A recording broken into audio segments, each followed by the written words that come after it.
আজ ১লা মে, আন্তর্জাতিক শ্রমিক দিবস। ভোরের আলো ফোটার আগেই জীবিকার সন্ধানে ঘর থেকে বেরিয়ে পড়েন একদল অদম্য মানুষ। রোদ, বৃষ্টি কিংবা তপ্ত দুপুর কোনো কিছুই দমাতে পারে না তাদের। মাথার ঘাম পায়ে ফেলে এই পিচ ঢালা পথের চাকা সচল রাখছেন যারা, দিন শেষে প্রশ্ন থেকে যায়, তারা কি পাচ্ছেন যোগ্য মর্যাদা আর ন্যায্য পারিশ্রমিক?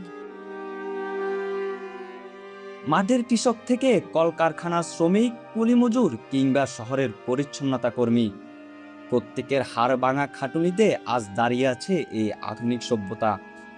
কারো ঘামে গড়ে উঠেছে বিশাল অট্টালিকা, কারো শ্রমে সচল রয়েছে বিশাল কলকারখানা। কিন্তু বাস্তবতা হলো, যাদের হাতে এই সমৃদ্ধি সমাজের চোখে দাঁড়াইয়া সবচেয়ে বেশি অবহেলিত। ইসলামে শ্রমিকের অধিকারকে সর্বোচ্চ গুরুত্ব দেওয়া হয়েছে। হাদিসে এসেছে, শ্রমিকের গায়ের ঘাম শুকানোর আগেই মজুরি পরিশোধ করো। অথচ চিত্র এখনো ভিন্ন। ন্যায্য পারিশ্রমিক আর মানবিক আচরণ পাওয়া অনেক শ্রমিকের কাছে আজও কেবলই স্বপ্ন।